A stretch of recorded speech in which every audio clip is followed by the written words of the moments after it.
La Bible dit que Jésus fut troublé en son esprit. Tellement la douleur est grande.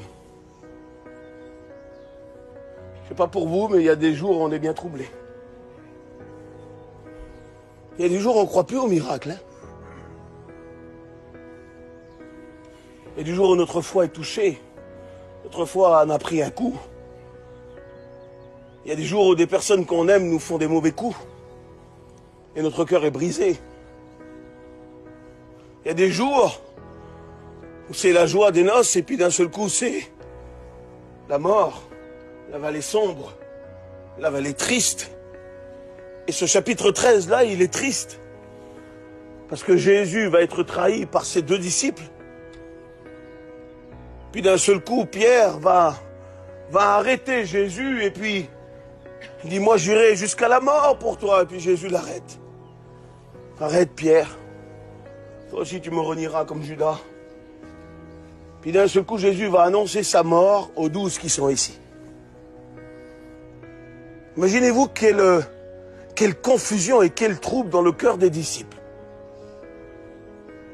Celui qui les a appelés, ils ont tout laissé pour lui. Ils ont tout laissé leur vie pour lui. Puis d'un seul coup, il leur annonce clairement qu'il va mourir. C'est un chapitre qui apporte de la tristesse et de la confusion. Et Jésus, lui, comme il sait prendre soin de nous et de ses enfants, il ne veut pas que le diable règne. Parce que quand le doute arrive, on est déstabilisé. Quand le doute arrive, on n'y croit plus. Quand le doute arrive, on ne veut plus prier. Quand le doute arrive et quand envahit nos vies, nos promesses sont éteintes. Nos promesses sont éteintes. Que vous le vouliez ou pas, ou que vous n'y croyez pas ce que je suis en train de vous dire. Mais moi, je le vis. Et j'en suis sûr que ce matin, il y en a qui le vivent aussi, qui ne croient plus que Dieu va agir, qui ne pensent plus que Dieu va donner la vie, qui ne pensent plus que nos enfants vont se convertir, parce que le diable a apporté la confusion. Il y a des chapitres de notre vie qui apportent la confusion. Mais Jésus, lui, veut éteindre, veut anéantir, veut briser toutes les actions ténébreuses que les chapitres de notre vie peuvent nous apporter. Et là, on arrive au verset que Dieu m'a donné hier matin pour vous. On y arrive. Et il va dire quelque chose, écoutez, pour anéantir, pour balayer tous les œuvres des ténèbres. Pour enlever la tristesse, pour ôter, pour enlever, pour détruire tout ce qu'il y a dans ton esprit. La Bible dit que Jésus fut troublé dans son esprit. Il y a des choses qui nous troublent, mais quand il va parler à ses disciples, c'est un peu plus profond, écoutez, c'est un peu plus profond. Parce que le mot esprit est enlevé, il y a quelque chose qui a été atteint dans leur cœur. Parce que quand c'est atteint dans ton cœur, quand c'est une pensée, quelque chose, tu peux t'en sortir. Mais quand le cœur est atteint, quand le trouble, la confusion est venu envahir ton cœur, écoutez, t'as plus envie de rien.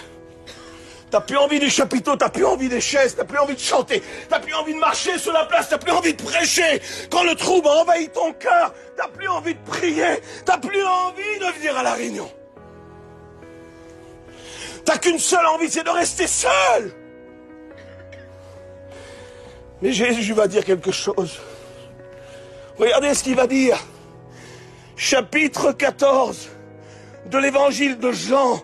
Après un chapitre de trahison, de tristesse, de la vallée de l'ombre, de la mort, de solitude, ils se sentent seuls parce qu'il va partir. Mais Jésus va dire que votre cœur ne se trouble point. Et il va dire, croyez. Croyez encore. Croyez encore. Comment croire, mon cœur est troublé? Le Saint-Esprit peut descendre sur toi ce matin et enlever toute forme de trouble. Toute forme de trouble, toute forme. C'est le Saint-Esprit qui le fait, c'est pas la voix de Donald, c'est pas la voix des serviteurs, c'est le Saint-Esprit quand il descend dans les cœurs. Il enlève, il dissipe les nuages. Il enlève la brouillard, il enlève tous les confusions de ton cœur. C'est le Saint-Esprit qui le fait, c'est pas moi, c'est le Saint-Esprit. Si Dieu m'a donné ce verset, j'en suis sûr et certain qu'il y en a qui sont troublés par des circonstances, des événements. Vous savez, une bénédiction que Dieu t'a promis qu'elle tarde. Mais il te l'a marqué dans ton cœur comme ça, c'est à toi. C'est pas au voisin, c'est pas à l'autre, elle est à toi cette bénédiction. Et puis tu marches, et tu fais tout ce qu'il y a à faire. Et tu pries, et tu jeûnes, et la bénédiction, elle ne vient pas. Et d'un seul coup, le diable arrive. Où est ton Dieu? Il est où? Qu'est-ce qui fait ton Dieu? Et d'un seul coup, tu veux plus rien faire. Le trouble a atteint ton cœur. Puis d'un seul coup, une parole arrive. Que ton cœur ne se trouble pas, je suis encore là. Je t'aime encore. Je suis encore avec toi. Je suis parti, mais je te laisse pas seul. Je vais t'envoyer le consolateur qui te conduira dans toute la vérité. Et le consolateur, c'est le Saint-Esprit. Et le Saint-Esprit est en train de dissiper le trouble ce matin. S'il y en a qui sont troublés, dites-le. Priez pas tout à l'heure pour un autre. Dites-le, vous êtes troublés. N'ayez pas honte de le dire. Moi, ces jours précédents, la confusion avait atteint mon cœur. Et Dieu vient. Puis il dit, arrête Donald, trouve-toi pas, je suis là. C'est moi qui va faire. Je t'ai promis ça, je vais te le donner. Même si les chapitres sont tristes, même si c'est pas comme tu veux toi. Voilà, nous allons prier maintenant. Écoutez, je voudrais vous dire ça, s'il vous plaît. Je pense pas que chez Dieu a parlé en vain. Je pense pas. J'en suis sûr qu'il n'a pas parlé en vain. J'en suis sûr. Quand tu marches et t'es triste comme ça, t'es triste. T'es triste. Quand t'es triste. Puis Dieu, c'est le Dieu de la joie, lui. Puis toi, t'es triste. C'est pas normal que t'es triste. C'est le Dieu de la joie. C'est le Dieu de la fête. Il y a cette fête à Jérusalem. C'est que un Dieu de la fête. C'est que la fête, Dieu. C'est la fête, Dieu. Puis là, ce coup, t'es toujours triste. Parce que la confusion est venue. Parce qu'il y a eu une annonce dans le chapitre 13 qui a été triste. Et Dieu veut l'enlever ce matin. Il veut enlever cette tristesse, cette confusion, ce trouble qu'il y a dans ton cœur, afin que l'éclaircissement de Dieu arrive. Dans pas longtemps, il va venir, Dieu. Et il dit, croyez, que votre cœur ne se trouble pas, mais croyez en Dieu. Écoute, je voudrais te dire ça, crois-y encore. Crois, parce que c'est pas un homme qui l'a dit, c'est Dieu. Crois-y encore, crois encore à ton miracle, crois à ta délivrance, crois à ta joie qui va revenir, crois encore que Dieu va bénir ta vie, tes enfants, ton foyer. Crois-y encore, et crois-y qu'il vient là, donc pas longtemps, il arrive.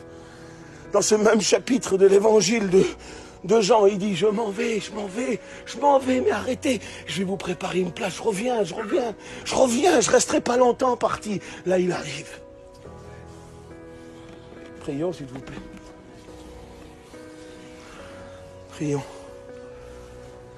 Prions, s'il vous plaît. Et te rendons grâce, Seigneur. Tu es notre Dieu, dissipe le trouble de ma vie. Le diable vient et il l'attaque. Il nous ramène dans le passé, le diable. C'est un vilain. Il nous ramène dans la nostalgie, il veut mettre des poids sur nous. Seigneur, on est dans le chapitre 14, on n'est pas dans le chapitre 13. Toi, tu nous as dit ce matin que votre cœur ne se trouble point. Et puis le diable veut nous ramener dans le chapitre 14, dans la trahison, dans le mensonge, dans le défaite, dans la vallée de l'ombre de la mort. Non, toi, t'es la vie, Seigneur, t'es la vie, toi. Toi, t'es la vie. Et nous marchons avec la vie, nous vivons avec la vie. Et bientôt, la vie vient nous chercher. Seigneur, bénis tous ceux qui ont le cœur troublé, qu'ils ne prient que pour eux. Afin que le diable est dévoilé par cette prédication et qu'il s'enfuit loin de ta maison. Arrache ton cœur, dis-lui à Jésus, Jésus, je suis dans le chapitre 13. C'est triste, ça ne va pas chez moi. J'ai peur, je marche dans la vallée de l'ombre de la mort, mais mon cœur est vers toi, Dieu. C'est pas dur à faire cette prière. Fais-la maintenant, prie, même si les femmes prient avant les hommes, c'est pas grave, mais priez à Dieu. Levez votre voix, celui qui a envie de le faire tout de suite. N'attendez pas, criez à Dieu. Priez s'il vous plaît, priez.